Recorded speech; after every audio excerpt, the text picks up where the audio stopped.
Welcome back to my YouTube channel. So ಇವತ್ತು ವಿಷಯ ಏನಂದರೆ, ಕಾರಲ್ಲಿ ವ್ಲಾಗ್ ಸ್ಟಾರ್ಟ್ ಮಾಡ್ತಾ ಇದ್ದೀನಿ.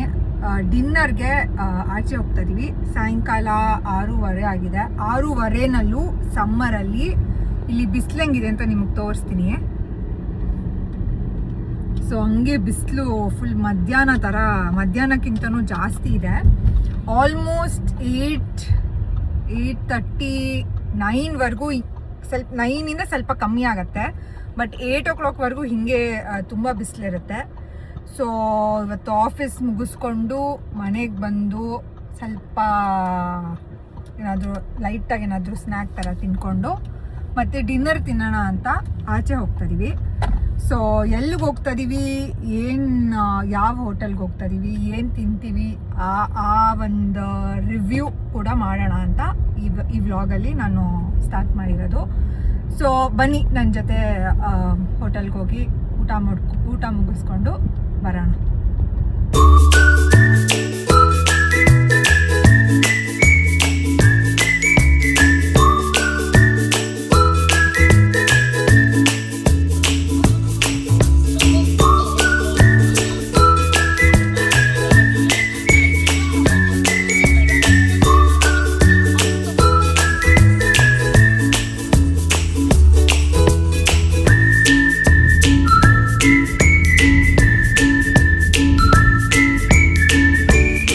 ಫೈನಲಿ ಹೋಟೆಲಿಗೆ ಬಂದಿದ್ದೀವಿ. ನಾವು ಯಾವ ಹೋಟೆಲಿಗೆ ಬಂದಿದ್ದೀವಿ ಅಂತ ರಿವೀಲ್ ಮಾಡೋ ಟೈಮ್.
ನೋಡಿ ಗೈಸ್, ಇವ್ರ ಹೋಟೆಲಲ್ಲಿ ಇದೆಲ್ಲ ಸಿಗತ್ತೆ.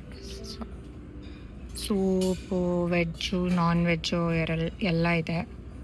ಈ ಕಡೆ ಸೈಡ್ ಕೂಡ ಮೆನು ಇದೆ.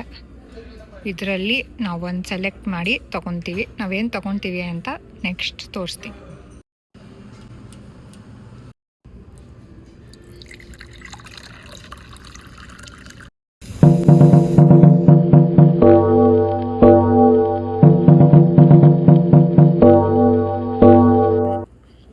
ಸೊ ನಮ್ಮ ಫಸ್ಟ್ ಸ್ಟಾರ್ಟರ್ ಬಂದಿದೆ. ಇದು ಮೊರಿಂಗಾ ಸೂಪ್. ಇದಕ್ಕೆ ಸಾಲ್ಟು ಪೆಪ್ಪರ್ ಕೂಡ ಕೊಟ್ಟಿದ್ದಾರೆ. ನಿಮ್ಗೆ ಹೆಂಗೆ ಇಷ್ಟನೋ ಅದರ ಪ್ರಕಾರ ಸೂಪ್ಗೆ ಹಾಕೊಂಡು ತಿನ್ನೋಣ.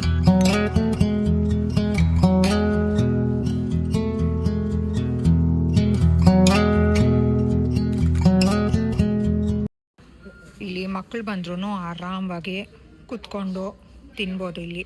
ಇಲ್ಲಿ ಟೇಬಲ್ ಹತ್ರ ಹಾಕಿ ಆರಾಮವಾಗಿ ತಿನ್ಬೋದು. ಸೊ ಅದು ಇದೆ, ಚೆನ್ನಾಗಿದೆ. ನಮಗೆ ಈ ಹೋಟೆಲ್ ತುಂಬ ಇಷ್ಟ.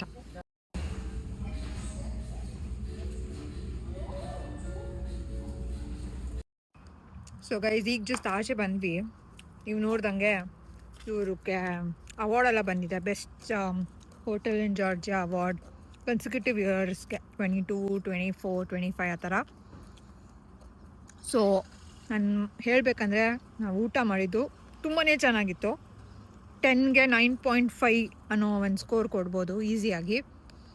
ಆ್ಯಂಡ್ ನಾವಿಲ್ಲಿ ಯಾವಾಗಲೂ ಬರ್ತಾ ಇರ್ತೀವಿ. ತುಂಬ ಜನ ಅನ್ಕೊಬೋದು ಮನೇಲೂ ಇಂಡಿಯನ್ನೇ ತಿಂತೀರಾ, ಆಚೆ ಬಂದು ಏನಕ್ಕೆ ಇಂಡಿಯನ್ನೇ ತಿನ್ನಬೇಕು, ಬೇರೆ ಯಾವುದಾದ್ರೂ ಟ್ರೈ ಮಾಡ್ಬೋದು ಅಂತ. ಬಟ್ ಇಂಡಿಯನಲ್ಲೇ ಬೇರೆ ಒಂದು ಡಿಫ್ರೆಂಟ್ ವೆರೈಟಿ, ಒಂಥರ ಫ್ಲೇವರ್ ಬೇರೆ ಥರ ಇರುತ್ತೆ. ಆ್ಯಕ್ಚುಲಿ ಇವ್ರು ಬಂದು ಕೇರಳ ಸೈಡ್ ಇಲ್ಲಿ ಬಂದು ಎಸ್ಟಾಬ್ಲಿಷ್ ಮಾಡಿರೋದು ಹೋಟೆಲ್ನ.